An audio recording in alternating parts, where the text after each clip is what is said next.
दिल्ली में अधिकारियों पर किसका अधिकार, उपराज्यपाल या दिल्ली सरकार? सुप्रीम कोर्ट ने 5वें दिन सुनवाई पूरी करते हुए इस मामले में फैसला रिजर्व कर लिया है।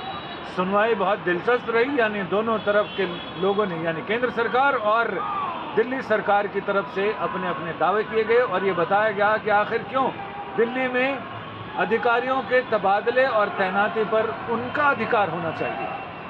दिल्ली सरकार की तरफ से कहा गया कि जब दिल्ली सरकार ने बहुत सारे ऐसे आयोग और बहुत सारे ऐसे संस्थान बनाए हैं जिनका प्रबंधन और प्रशासन केंद्र सरकार के काडर के अधिकारी करते हैं, लेकिन उनके तबादले और तैनाती का अधिकार उन्हें नहीं है, लिहाजा वो उनसे काम कैसे लें। उधर केंद्र सरकार ने कहा कि दिल्ली का दर्जा, चूंकि अन्य राष्ट्रीय राजधानी क्षेत्र का दर्जा अन्य केंद्र शासित प्रदेशों से अलग है, लिहाजा दिल्ली को अलग अधिकार, अलग कर्तव्य, अलग सारी चीज़ें मिलती हैं।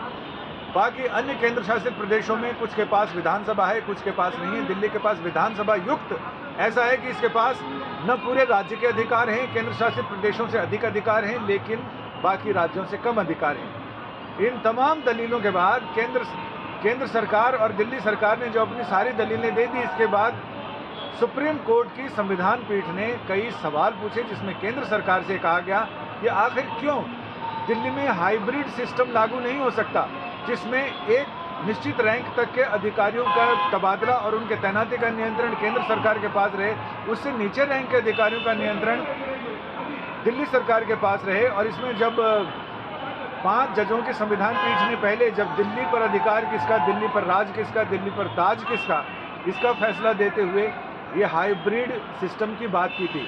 उस समय जस्टिस A.K. सीकरी थे, उन्होंने अपने जजमेंट में सारी चीज़ें लिखी थी। 2 जजों ने इसमें डिसेंट किया था, जिसमें उन्होंने बताया था कि ऐसा सिस्टम किया जा सकता है। तो इस पर भी सवाल पूछे कि हाइब्रिड सिस्टम क्यों नहीं किया जा सकता, और दिल्ली के लिए क्या किसी यूटी क्षेत्र के लिए अलग से कोई कैडर बनाया जा सकता है जिसमें दिल्ली का अलग कैडर हो। इस तरह से कई सारे सवाल केंद्र सरकार से पूछे गए और साथ ही दिल्ली सरकार से भी सवाल पूछे। उन्होंने कहा कि संसद की शक्तियाँ अपरिसीमित होती हैं, यानी उसका कोई सीमन नहीं होता, असीम शक्तियाँ हैं।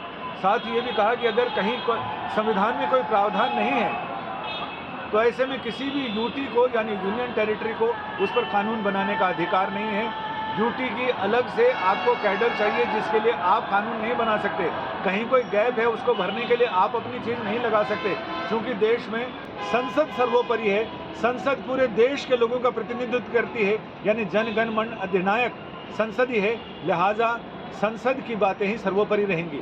फिलहाल कोर्ट की ये सारी टिप्पणियाँ, ये सारी चीज़ें और दोनों पक्षकारों की दलीलें अलग अलग, उसमें ये देखा जाएगा कि आखिर कोर्ट का फैसला क्या आता है।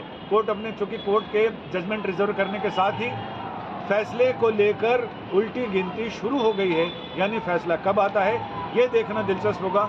दूसरा, इस मामले में नौकरशाहों ने, अफसरों ने भी अपने एक याचिका लगाई थी, इंटरवीनिंग एप्लीकेशन। वो अपना दर्द बताना चाहते थे कि आखिर सरकार किसी के भी हो, नियंत्रण किसी का भी हो, उनके लिए कितनी मुश्किल होती है कि 2 पार्टों के बीच में साबुत बचाने को। लेकिन दिल्ली सरकार की तरफ से इस याचिका का विरोध किया गया और सीनियर एडवोकेट हरीश साल्वे इसमें अधिकारियों की तरफ से पक्ष रखना चाहते थे, लेकिन उनसे ये कहा गया, उन्होंने पीठ के सामने ये कहा, दिल्ली सरकार के वकील अभिषेक मनु सिंघवी ने, कि जब इस मामले में कोई इंटरवीनर अलाउ नहीं किया जा सकता तो फिर इंटरवीनर के एप्लीकेशन पे उनके बहस कैसे की जा सकती है और उनकी दलीलें कैसे सुनी जा सकती हैं। कोर्ट ने उस समय कहा था कि हम अभी आपको नहीं सुन सकते हैं, लेकिन जजमेंट रिजर्व हो गया और इन अधिकारियों के पक्ष अभी तक अनसुना ही रह गया है। कोर्ट ने कहा है कि सभी पक्षकार अपनी अपनी लिखित दलीलें दे दें, जब जजमेंट आएगा उस समय फिर ये देखना दिलचस्प होगा कि आखिर फैसला किधर जाता है, क्या हाइब्रिड की तरफ जाता है। लेकिन कोर्ट ने जब जिस से सवाल पूछे तो लगा कि शायद कोर्ट की मंशा क्या है, लेकिन हम सिर्फ उम्मीद और अनुमान लगा सकते हैं।